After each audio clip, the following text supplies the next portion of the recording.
Setelah lebih dari 4 bulan kasus ikan asin bergulir di meja hijau, akhirnya Pengadilan Negeri Jakarta Selatan menjatuhkan vonis kepada 3 terdakwa, Pablo Benua, Ray Utami, dan Gali Ginanjar dalam sidang yang digelar secara telekonferensi Senin siang.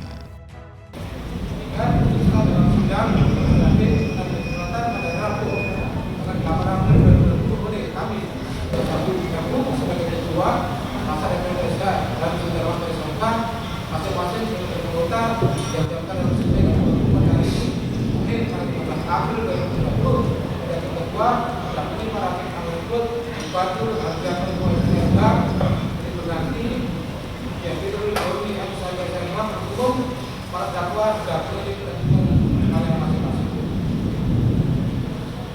Ya, itu terdakwa Pablo, Ray, dan Ade. Terhadap pertanyaan ini, saudara bisa konsultasi dengan hukum saudara. Silakan. Pak Pablo, boleh pikir-pikir ya. Pikir-pikir ya. Bagaimana? Oke, baik. Saudara Ade, sekali.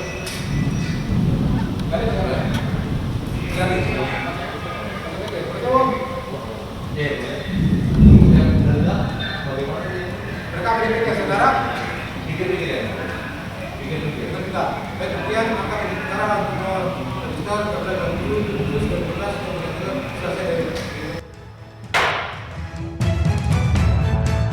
Vonis hakim ini lebih rendah dari tuntutan jaksa sebelumnya.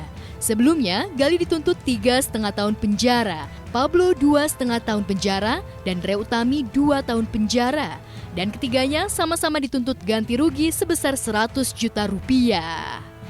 Kini, meski vonis hakim lebih ringan, Pablo divonis hukuman pidana 1 tahun 8 bulan dan Ray 1 tahun 4 bulan kurungan penjara, serta Gali yang mendapatkan hukuman paling berat, yakni hukuman 2 tahun 4 bulan kurungan penjara, berencana mengajukan banding.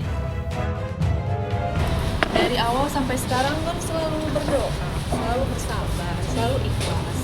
Tidak pernah ada yang berubah, istiqomah. Tidak pernah ada yang semangat. Tidak pernah ada yang putus asa.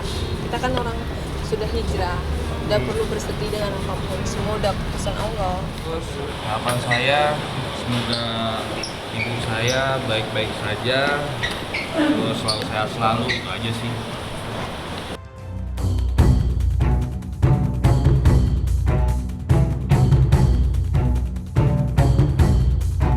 Kasus penghinaan di media sosial atau ikan asin ini bermula dari obrolan di konten YouTube official Ray Utami dan Benua Channel. Dalam video itu, Ray Utami menjadi pembawa acara yang melontarkan sejumlah pertanyaan kepada Gali. Tak terima harga dirinya sebagai seorang wanita sekaligus ibu dilecehkan, Fairuz langsung melaporkan kasus video berkonten asusila tersebut 1 Juli 2019 ke Polda Metro Jaya. Pablo, Ray, dan Gali ditetapkan sebagai tersangka pada Juli 2019 dan mulai menjalani sidang dakwaan pada bulan Desember 2019. Ketiganya mendapat dakwaan pencemaran nama baik dan asusila yang semuanya berhubungan dengan Undang-Undang ITE. Jaksa Penuntut Umum atau JPU Doni M. Sani memberikan 3 dakwaan karena melihat trio ikan asin itu melakukan pelanggaran berlapis. Ketiga terdakwa dikenai 3 dakwaan pasal alternatif tentang asusila, penghinaan, dan pencemaran nama baik yang semuanya masuk dalam Undang-Undang ITE.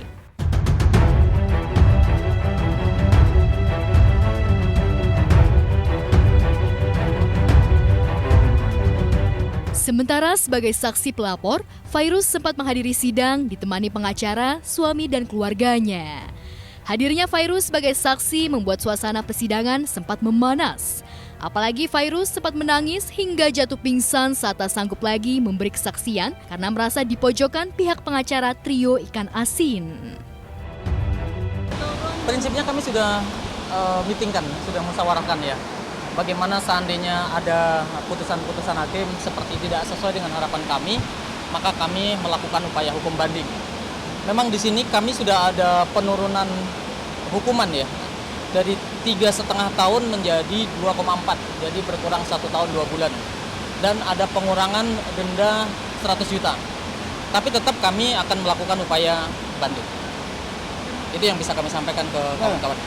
Ini tambahan ya, di dalam tuntutan jaksa penuntut umum kan ada itu mengenai kerugian material dan apabila tidak dilaksanakan ada tuntutan hukuman badan dan bulan. Subsidi. Itu tadi jelas di dalam putusan itu tidak dipertimbangkan dan tidak masuk tadi itu ya. Jadi masalah kerugian material dan denda terhadap kalau tidak dilaksanakan itu tadi tidak masuk ya. Tidak ada tadi dalam putusan itu. Jika orang yang menerima putusan itu tidak menerima putusannya, saya kira itu suatu hal yang wajar ya. Jadi banding itu kan adalah satu kondisi di mana pihak yang dinyatakan bersalah, divonis itu tidak menerima putusan tersebut dan oleh karena itu diberikan kesempatan kepadanya untuk mengajukan banding.